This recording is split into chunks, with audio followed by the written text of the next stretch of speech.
If you're a business owner wanting to scale, you're going to love this interview today.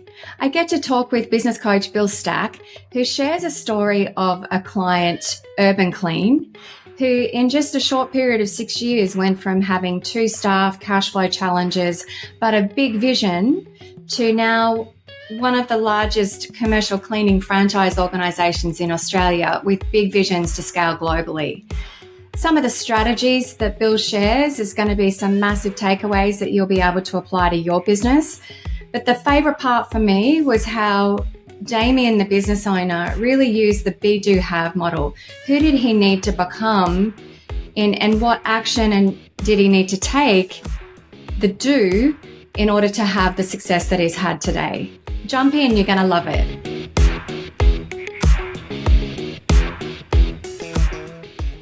Bill Stack, business coach. Why did you become a business coach? Yes. I became a business coach a while back in my career to have a diverse experience of various businesses coming at me so I would even learn more about business. I realized I knew I could help some businesses in some areas, but I knew I was also a fledgling coach at the time. So joining an organization like Action Coach and having a preponderance of other coaches around me and the sort of the accountability to be better at getting into the principles of business, I knew that would have been a better environment for me to be a business coach in. So I did that way, and I'm pretty happy with it. It ended up being an experience that had me hopping into all kinds of industries and learning both the principles and the nuances of each industry. So it was a lot of fun. That was why I became a business coach. I wanted to diversify my business experience. And so what's the number one thing that you think gets the best results in business?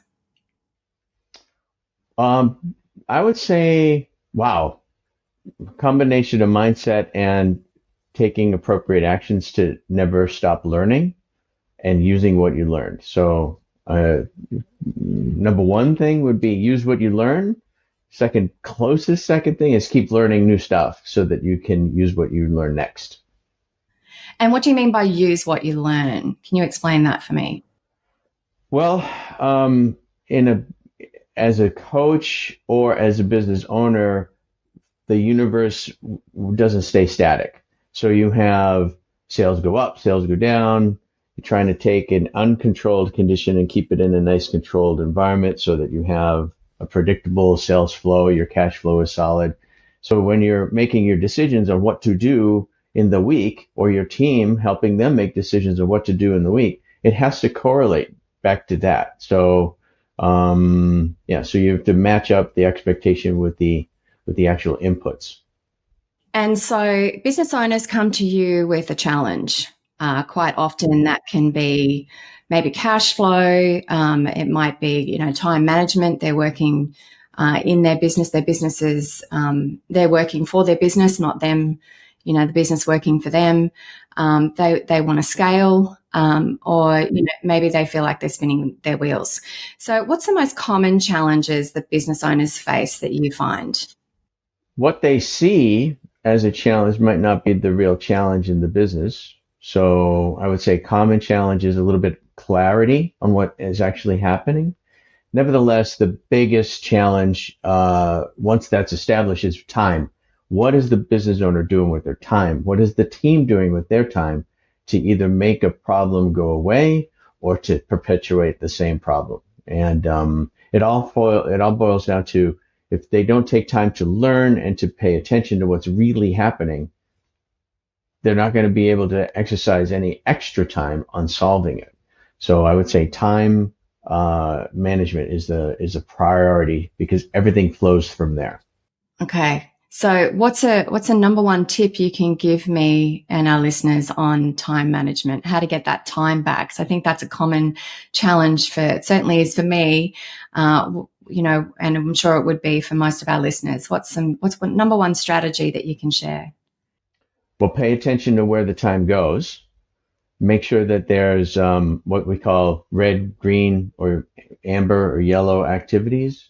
Maximize those green activities, the things that absolutely are going to produce a result that you're going to need from the business, and delegate a lot of things to the floor or to your team, and make sure that you do some quick follow up to ensure that the team is doing the things that were delegated to them reasonably well. It doesn't have to be perfect. It just has to keep moving and not have you or your business get overwhelmed majoring in minor things. I love that. Majoring in minor things. Great. So tell me about a client that you've worked with, Bill. What was their initial challenge that they came to you with? Oh, wow. One of my favorite clients, and I'll just mention it. I'm sure you probably have heard of this business, Urban Clean, office cleaning specialists. We had a we had the challenge was how to establish a good foothold in an already saturated market. Offices get cleaned by everyone. Office cleaning is everywhere. Almost everybody has an office cleaner unless they're doing the cleaning themselves. So how do we establish a strong foothold, a profitable foothold in a purely saturated market? So we had to take a good look at the sales process, and I'll probably go a little too long on this, but it ends up being, how do we get from the village to the tribe to the family? How do we have them, meaning the prospects, look at us as part of their solution set for the business? Most of the time, it boils down to pet peeves. What are the pet peeves in the office? That type of thinking is what is one of the biggest problems that they weren't quite aware about what was happening in the head of the prospect and the customer. Once we really analyzed that and talked to enough of prospects and customers, we figured out that particular problem. And then the problem of a saturated market wasn't a big issue for the company anymore. So that was really good. That was the number one thing. So when the owner of Urban Clean came to you with the challenge, where were they at? Wow. One person, the prospect for me as a coach, and they had two cleaning employees. So it was about three people operationally in the business, and he had a decent amount of debt. And this is in his book as well. The story is he had some business challenges. So yeah, he came to me from there, and we built it into something pretty good with me as a coach helping him out. So he must have had a vision, a dream for what he wanted to create. Um, Walk me through that. What was his vision? And obviously, he came to you because he was having some challenges and wanted to scale. That's a great question, because a lot of times, and business owners are often in this situation out there. When you're looking at various markets, you'll have people who have a goal, but it kind of gets shoved aside because the problems become so big that becomes the goal it's in their face. So there's two kinds of goals. One is going away from goals, and one is going towards the vision stuff that you mentioned. We sort of had to solve the going away from goal first. How do we get out of debt? How do we get into profitability? How do we get control of time? How do we have more output per week? Those types of real practical issues that had to be solved in order to start to have even the headspace to really think about the vision too much. But as soon as we got our feet planted, boom, every business owner should have a good, strong vision to take them to the next stage. I hope that makes sense. So there's get away from goals, and then there's going towards goals, and the vision is the going towards goal. So, what was some of the challenges he was experiencing where he had to work through some of the go away from goals that you just mentioned? The biggest thing, again, was determining how to get consistently profitable sales flows happening. Number one, that was where we got into that whole tribe, village, and family scenario. We wanted to make sure that the prospects were starting to look at our solution as a real possibility to finally get their pet peeves solved, their go away from goals solved. And so yeah, that was the approach to that. So sales challenge. And so walk me through how you did that with the business owner. Well, we took a look at the market itself. What type of um, market segment would be the most profitable market segment to go in towards, and then come up with a solution towards that particular the mindset of that prospect. And once we did that, we then languaged it out and practiced the actual presentation and discussion and how to the nuts and bolts of the sales process are based off of understanding what the big problem is in that particular niche, understanding what niche you actually want to go towards, usually the one that has the decent amount of profitability in it. When you're starting out, you can't act like Big W or Walmart because you just don't have that kind of size and capability. So you go towards an area that you can niche and survive well with good profit at the end of the month. So niching and then focusing on that niche to formulate an offer that makes sense to that particular submarket. And so that means saying no to the ones that aren't too, right? So how did you identify who the ideal client was for Urban Clean? And who is that? Well, first of all, with the overall arching process of what you just said, you're right, is saying no is part of any strategy. Any good strategy always slams the doors on everything that isn't that strategy. You have no choice. Otherwise, you get really distracted. Which is hard to say no to potential sales. It's super hard. It's super hard, and that's why good coaching keeps you accountable so you don't get caught up in the noise of whatever book you just read or some chat that you had at a dinner or something on the internet starts to be shiny object syndrome as a business owner. So we stick to the plan. We figure out what that niche is, what the mindset is of the people who make the decisions in that niche, and then go for a proper communication set for that mindset. And who was that for Urban Clean? Who was that ideal client? Oh, sure. Okay. Well, think about office cleaning in general. There's dozens of different styles of offices. So we looked at the markets that needed to have a clean, crisp look as part of their product in their business. And these would be engineering firms, architectural firms. No one walks into a sloppy looking architectural firm and says, okay, this is the place I want to have build my house, right? Where it has to look good, has to feel good. So these types of businesses that had Doctors, medical centers. medical facilities, absolutely. Even some gyms, if the cleanliness of the gym is part of the product itself. So when the part of the product is also the way it looks and feels cleanliness wise, that's an organization that is willing to pay that extra amount of money to make sure it's perfect. Yeah. But isn't that the USP that most office cleaning companies would have? Like they would all say that. What was the point of difference that Urban Clean has? Well, they do say that, but they also stick their hand up saying, hey, I'm the cheapest. Please pick me, right? So we put the hand up and say, we are not the cheapest. And this is why. Check out our customers. They're happy. You want this, this, and this. Let's just have a discussion. Remember, it's that we had to think about that. We don't want them to make a decision right away. We want them to just have a discussion. That's when we show our concern about what their pet peeves were, why it's important to them. We actually help them come up to a realization that, yeah, not only do I have a cleaner, but do I have the right cleaner for our business? You don't get straight into that discussion right away, but you can work your way through it if you're careful. So I want to understand the strategy though that has helped them scale, because there still must be something that is, because another competitor, a cleaning company, could come in and undercut Urban Clean.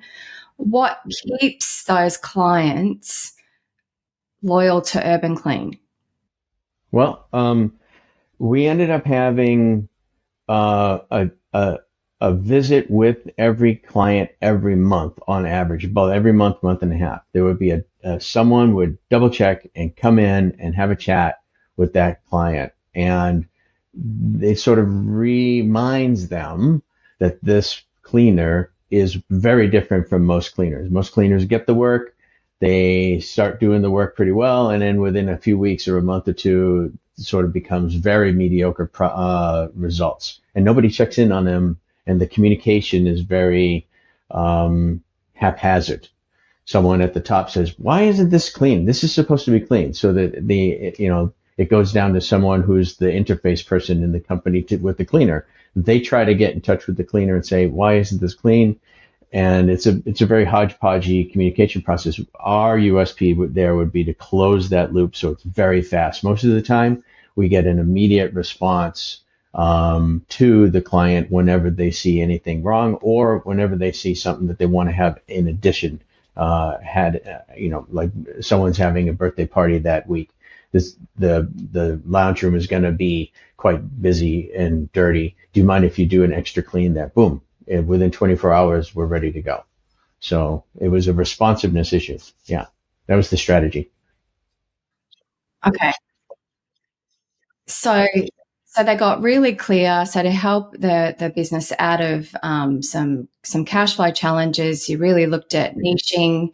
You got really clear on your their USP. USP. Mm-hmm. Great customer service. And then, so what was next for them? Like, because they've now, where are they now? Talk to me about where Urban Clean is today. Oh wow. As we mentioned earlier, it was about three people. The owner and two employees. We're looking at 190 franchisees around Australia, selling in New Zealand. We have we're all set up in the United States and Canada for selling franchises and expanding there. And same systems, just brought to a larger scale. And that niche still is there anywhere in the world. There are going to be those businesses that are absolutely understand that their product also includes the crispness and the experience of the environment inside the office itself for their team and for the customers. So what was the period between the time they started working with you and today? Oh, it took a few years. I'm still coaching them now, obviously. So we're looking at total of about 6 years of work. 2 to 3 years of that is just setting the business up for the scalability that was going to be coming later. And this is why you were mentioning having a good, strong vision is important. When we realized we wanted to do this at all, it was, okay, what is the big game here?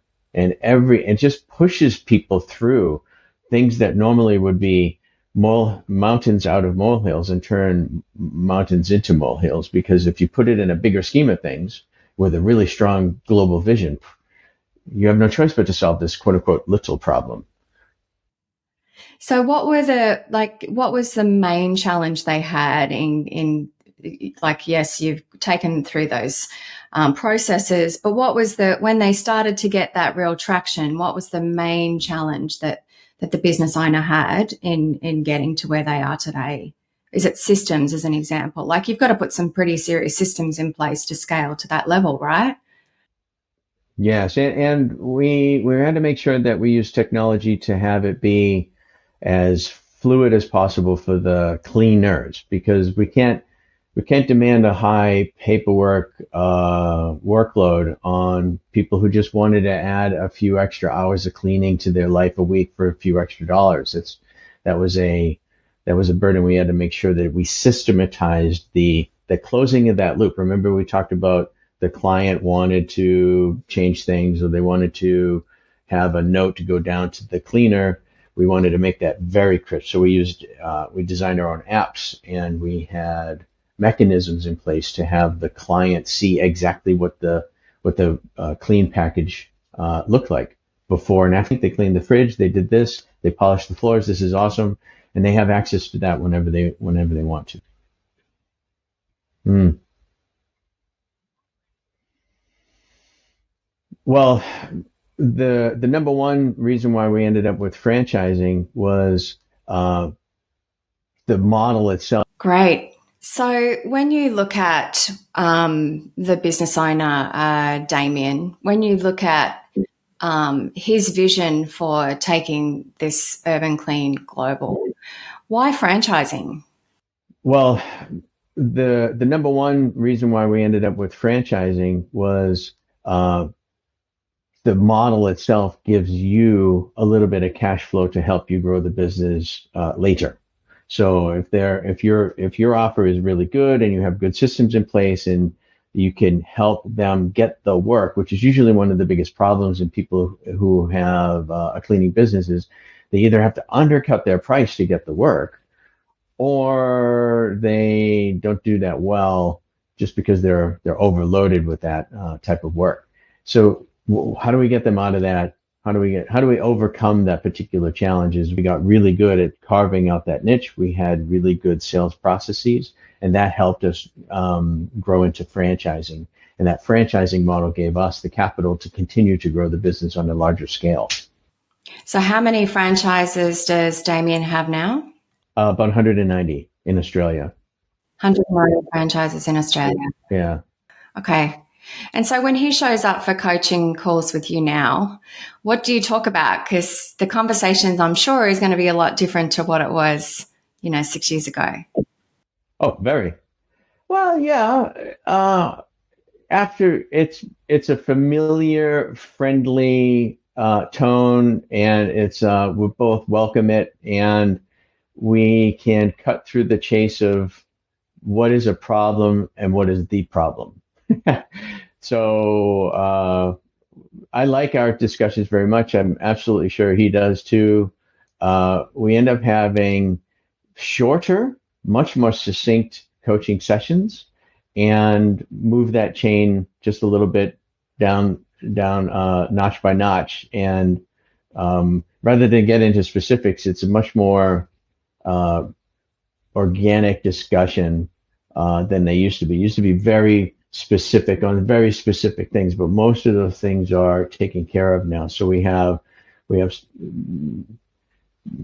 base decisions that will end up having explosive results in the business. For instance, we're adding an entire menu of offerings to our cleaning services, and that has its own business structure and its own life in itself. So that type of thinking wouldn't happen if the other stuff wasn't taken care of over time in the session. So our sessions are much more big thinking, even now. It was big thinking then, but it's bigger thinking now. So they're you're working with him on vision for what, 5-10 years ahead?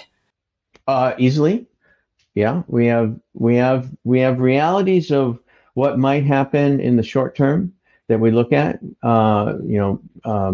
Just like in business school, you'll have a worst case scenario, middle case scenario, best case scenario. And then we have a long-term vision that we're always trying to service, which is build an organization that adds what we would call internally, and we would call a nurse's salary to the household without changing their lifestyle, just adding a few extra hours of work in a week, and the household has, in essence, whatever market they're in, a nurse's salary has been added to their year's budget, right? So that's our big scheme. Just provide that to more people. And so Damien would have had to evolve as a person over that period of time.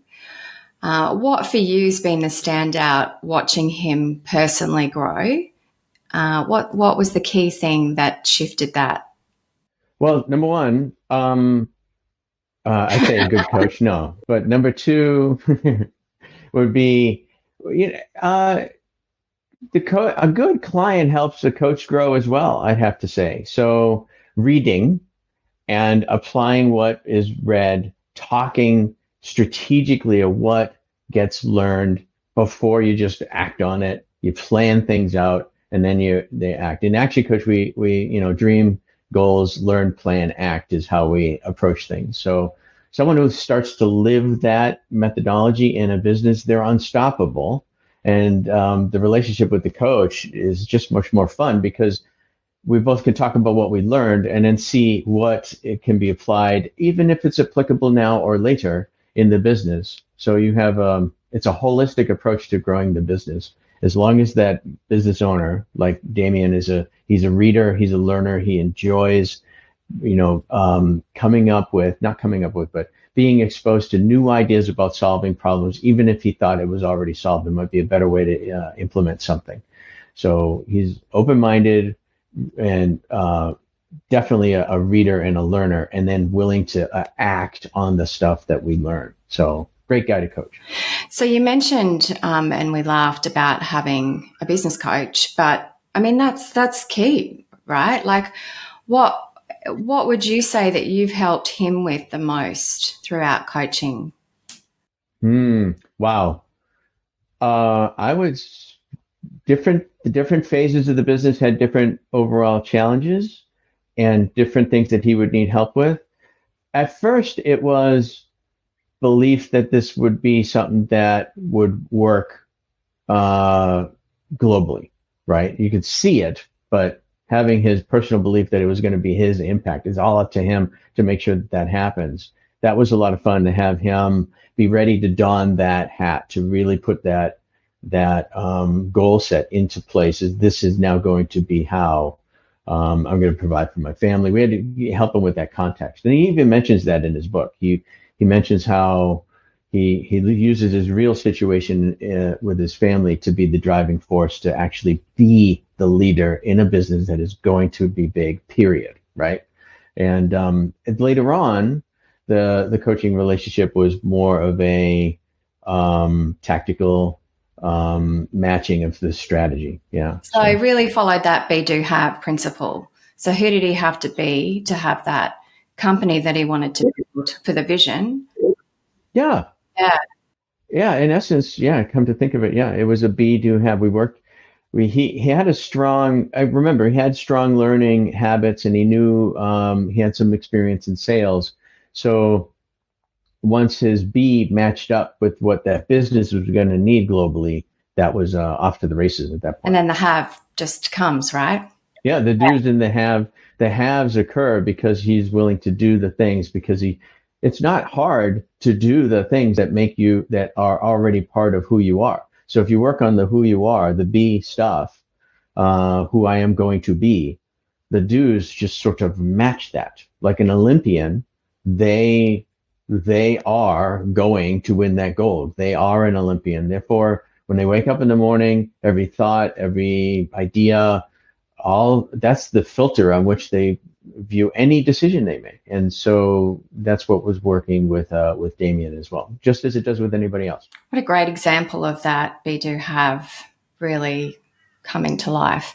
So what does life look like for Damien now? So he's created the system. He had the vision. He's created the systems. He's got the team in place. Like, what does the day in the life of Damien look like? Well, he's moving, making moves in the business to maximize the international growth of the business. We're making relationships in the U.S., relationships in Canada, the U.K. We have a key person who's going to be focused on developing the U.K.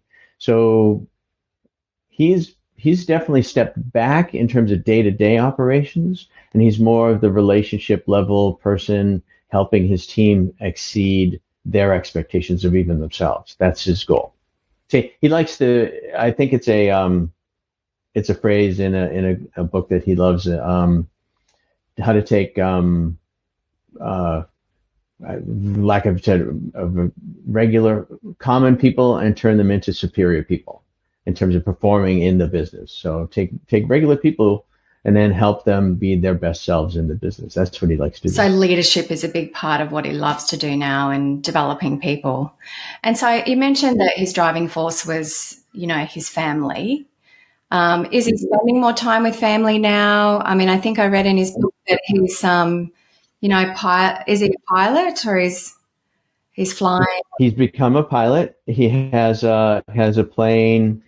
And he absolutely is spending more time with the family. He's got a really good family life, and that's his lens for everything, if you think about it. So, his work hours are still there, but nowhere near the steady burden. It comes in little pieces, and it can work even growing this big business around his family's requirements. You have soccer games, you have school, you have time with the family, you have vacations, and you have just hanging around time, things like that. That's a priority for him, hands down. Wishing Urban Clean and Damien and the team all the success for the future. Look forward to catching up again to hear about their journey.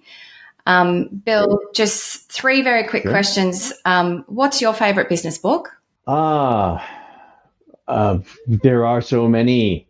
I would say my favorite is Chris Voss's Never Split the Difference. And if it's okay, I know it might be a long answer, but I think just like we just talked about, everything that my clients have to do, I have to do as a coach, is done with and through people. So if you don't know how to negotiate, or you don't, and everything is some form of negotiation. Communication is excellent in a negotiating sense. That's when you really have to communicate very well, and effectively. So I use Chris Voss's late night DJ voice and calm people down a little bit, and I like the his accusation audit in the book. Chris Voss's Never Split the Difference is my favorite. And come to think of it, Chris, he actually trained us as in a conference years ago, and I remember, if this is a long answer, but I remember he and I were on the bus, sitting on the bus together, coming back from a dinner that we had at the Action Coach conference, and we chatted a little bit. He would probably not remember me at all, but it was a good chat. It was a really fun chat, and knowing how he is what allows me to read that book over and over again and still get nuggets from it. So and Chris, if you're listening, an idea is coming to my head right now, if you're watching, the late night DJ voice, that could be a really good TikTok contest for you. You could do the LNDJV contest on TikTok and have people just 15-second segments of them giving the late night DJ voice. And then they win a dinner with Chris Voss once a year. He can have his Black Swan group choose the winner. So he has to be good to his Black Swan group guys, or else they'll choose somebody that he won't want to have dinner with. Okay, question number 2. Who's been the biggest mentor or coach for you? Well, I'm in an organization that is just filled with wonderful ones. I would say, to summarize, it would be Brad Sugars himself. I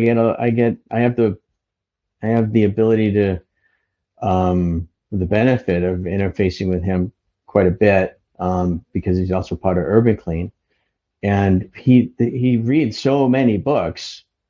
He's the distiller. It's such a huge advantage to having a guy like Brad be available to influence you. He doesn't necessarily coach me directly week after week or anything like that, but he definitely pours everything he has into this whole organization and community that he's built. So I would say Brad Sugars for myself. And last one, what's the best piece of business advice you ever received? I got it a lot earlier than when I was in a business, but it was never take my own thoughts too seriously. I've added a little extra to it where I would say never take my own judgments too seriously, especially if I find myself inadvertently judging a person or a situation as that's right or that's wrong. I usually, the moment I do that, I'm outside of what we call the realm of possibility. So in order for me to live in possibility, I have to be careful of my own thoughts of judgment. Great. Bill Stack, thanks for joining us. Thanks, Michelle. This was a lot of fun. Thank you.